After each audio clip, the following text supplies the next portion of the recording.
نحمدہ ونصلی ونسلم علی رسولہ الکریم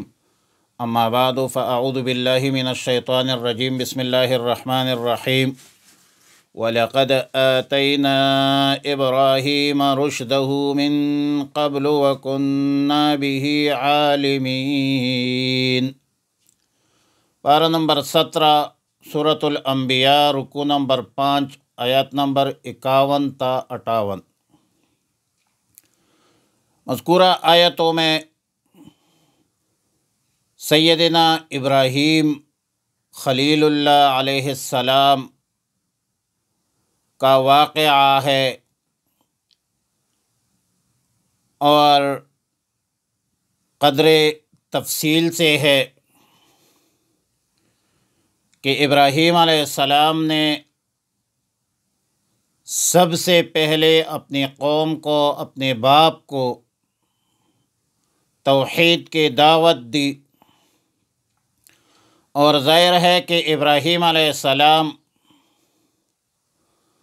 سن بلوغ سے قبل بھی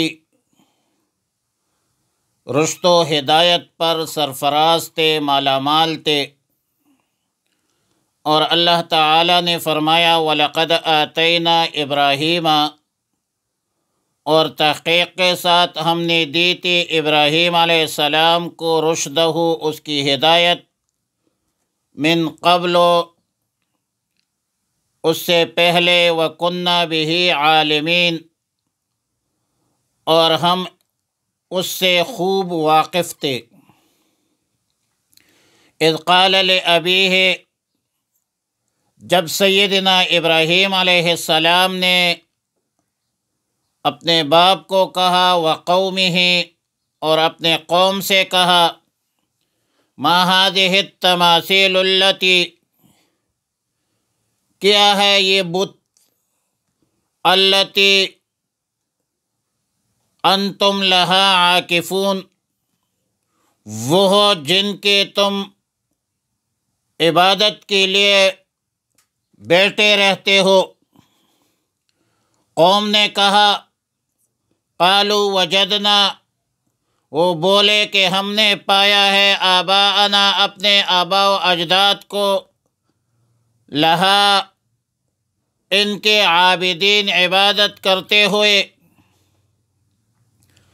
سیدنا ابراہیم علیہ السلام نے فرمایا، قال لقد کنتم انتم،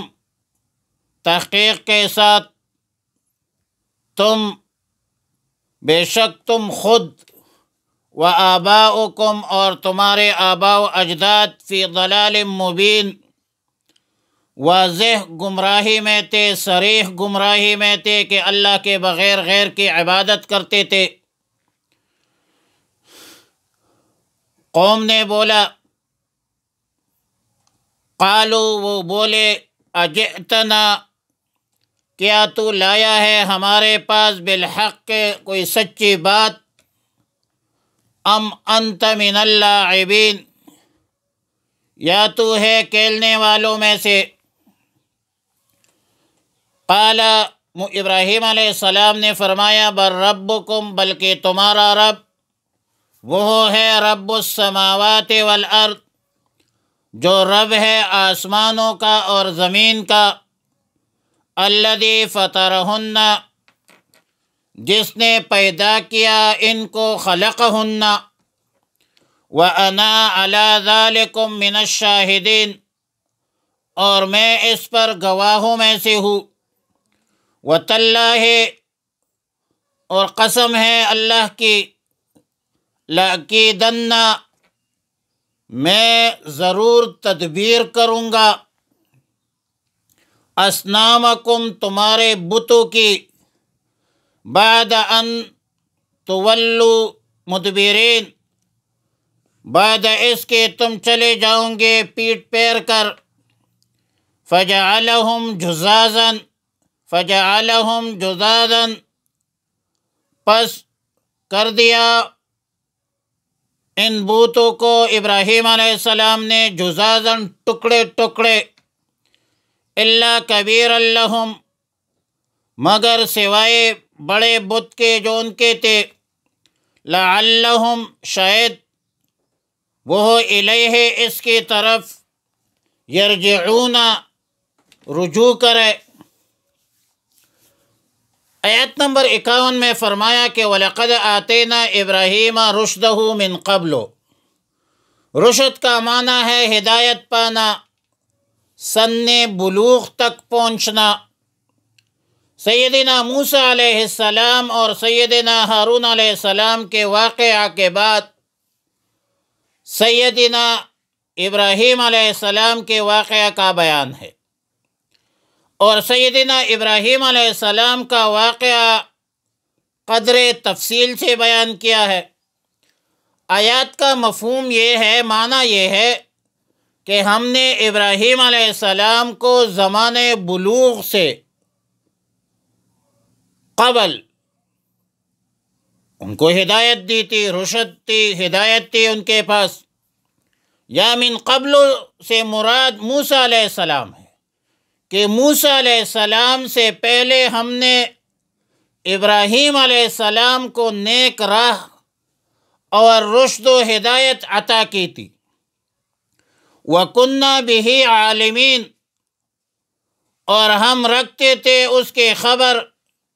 کہ ابراہیم علیہ السلام سن بلوغ سے قبل اس رشد و ہدایت کی اہلیت رکھتی تھی، استعداد رکھی تھی اللہ تعالیٰ نے۔ اذ قال لأبیہ وقومہ ما هذه التماثیل التي انتم لها عاکفون۔ تماثیل جمع ہے تمثال کی، پتھر کے مجسمہ کو کہتے ہیں، تانبا، سونا، چاندی، لکڑے سے بنائے ہوئے کسی جاندار کی شکل و صورت اور مجسمہ بنانے کو کہتے ہیں۔ عاکفون صیغہ اسم فاعل ہے، کسی چیز کی طرف متوجہ رہنا، مشغول رہنا۔ سیدنا ابراہیم علیہ السلام نے بچپن ہی سے رشد و ہدایت پائی تھی، اور اپنے والد گرامی، اپنے قوم کے دیگر افراد کو واشگاف الفاظ میں اعلان کیا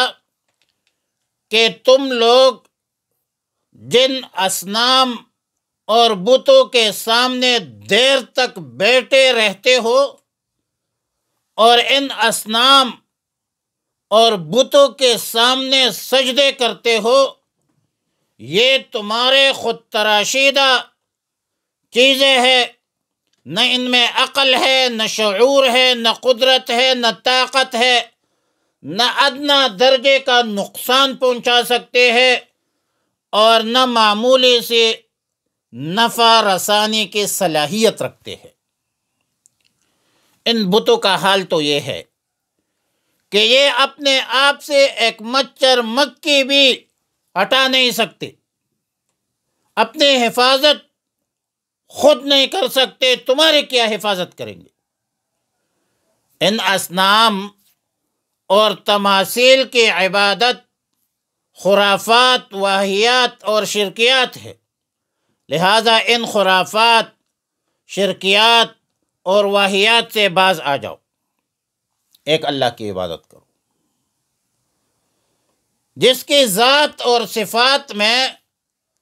کوئی شریک، کوئی سہیم نہیں ہے۔ اس رب کی عبادت کرو جس رب نے بلند و بالا، رب السماوات والارض، بلند و بالا آسمان بنایا ہے، اور جس نے بغیر نقشے کے وسیع و عریض زمین بنایا ہے۔ قوم نے کہا قالوا وجدنا آباءنا لہا عابدین، ہم نے پایا ہے اس پر اپنے آباء و اجداد کو جو ان اصنام، انہی بتوں کی عبادت کرتے تھے۔ اور ظاہر ہے کہ قوم کو ابراہیم علیہ السلام کی جو دعوت تھی وہ اجنبی لگی، شرکی ماحول تھا، مشرکانہ ماحول تھا، اور پھر آباء و اجداد کی جو رسم و رواج ہے وہ ہدایت میں حائل ہو گئی، رکاوٹ ہو گئی۔ ابراہیم علیہ السلام نے فرمایا لقد کنتم انتم وآباؤکم فی ضلال مبین۔ ابراہیم علیہ السلام نے قوم کے آباء و اجداد کے معروف طریقے کو یکسر مسترد کر کے کہہ دیا کہ وہ تو گمراہ تھے، لہذا گمراہوں کے راستے پر چلنا گمراہی اور تباہی کے سوا کچھ بھی نہیں ہے۔ خفت کے کنت بیدار، آیت نمبر 55 میں فرمایا، قوم نے کہا کہ اجئتنا بالحق ام انت من اللاعبین، قوم بولے تو ہمارے پاس لائے کوئی سچی بات جو ہمارے دلوں کو لگے، یا ہمارے ساتھ دل لگی کر رہے ہو؟ لاعبین ام کنت من اللاعبین۔ تو ابراہیم علیہ السلام نے فرمایا ربکم رب السماوات والارض، فرمایا کہ تمہارا رب وہ ہے جو آسمان اور زمین کا خالق ہے، فطرہن اے خلقہن، جس نے زمین و آسمان پیدا کی ہے، وانا علی ذلک من اور میں اس بات کا قائل ہوں، میں داعی ہوں اس بات کا، میں اس بات کا دعوے دار ہوں۔ اور فرمایا تاللہ لأکیدن اصنامکم، رب کعبہ کی قسم، میں تمہارے ان بتوں کا تدبیر کروں گا، علاج کروں گا جب تم ان کے پاس سے چلے جاؤ۔ ظاہر ہے کہ ابراہیم علیہ السلام نے دلیل کی دنیا میں، دعوت کی دنیا میں حجت تمام کر دی، قوی دلائل، مضبوط حجتیں پیش کی، لیکن یہ بدبخت قوم اپنے حرکات سکنات بت پرستی سے باز نہیں آئے۔ تو ابراہیم علیہ السلام نے سوچا کہ ابھی عملی کام کا موقع ہے، عملی کام کا وقت ہے، اور تدبیر یہ کی کہ ایک روز کہنے لگے کہ میں اپنے طور پر ان اصنام کی خبر لیتا ہوں، تب تمہیں عقل آئے گی۔ روایات میں ہے کہ ابراہیم علیہ السلام کی یہ بات چند نمرودیوں نے بھی سنی، چنانچہ جب یہ لوگ میلے پر چلے گئے، سالانہ میلے پر چلے گئے، تو ابراہیم علیہ السلام نے اپنے منصوبے کو عملی جامہ پہنایا، فجعلہم جزازا الا کبیر لہم۔ جزاز یا جزاز ٹوٹی ہوئی چیز کو کہتے ہیں، جس کو کسر کہتے ہیں، ٹوٹنا، توڑنا۔ بعض اہل لغت کا قول ہے کہ جزاز جمع ہے اور جزاز جو ہے یہ مفرد ہے، اور کبیرہم میں ہم ضمیر اصنام کی طرف راجع ہے، یعنی قوم کے ذہن میں جو بڑا بت تھا، تو وہ کلہاڑے ان کے کندھے پر رکھ دی۔ قوم میلے پر چلی گئی تو ابراہیم علیہ السلام معبد میں جا کر وہاں تمام بتوں کو کلہاڑی سے توڑ کر ٹکڑے ٹکڑے کر دیا۔ اب جو بڑا بت تھا اس کو چھوڑ دیا، کلہاڑی اس کے گھڑے میں لٹکا دی، اور ظاہر ہے کہ اس وقت بستی میں کوئی بھی موجود نہیں تھا، اس لیے ابراہیم علیہ السلام کو کسی نے دیکھا بھی نہیں تھا۔ جب قوم میلہ سے واپس ہوئی اور معبد میں گئے تو ان کے ہوش اڑ گئے،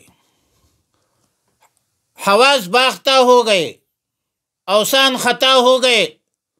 کہ سارے بت ریزہ ریزہ ٹوٹے ہوئے پڑے ہیں، اور بڑے بت کے گلے میں کلہاڑی لٹکے ہوئے ہیں۔ اور جب یہ دیکھ لی، یہ کیفیت اصنام کی دیکھ لی، تو حد درجہ غصہ میں آ گئی، اور فوری طور پر بادشاہ وقت نمرود کو اطلاع دی، اور پھر اس کے بعد تفتیش ہوگی۔ مزید واقعہ اگلے درس میں۔ وآخر دعوانا الحمد للہ رب العالمین۔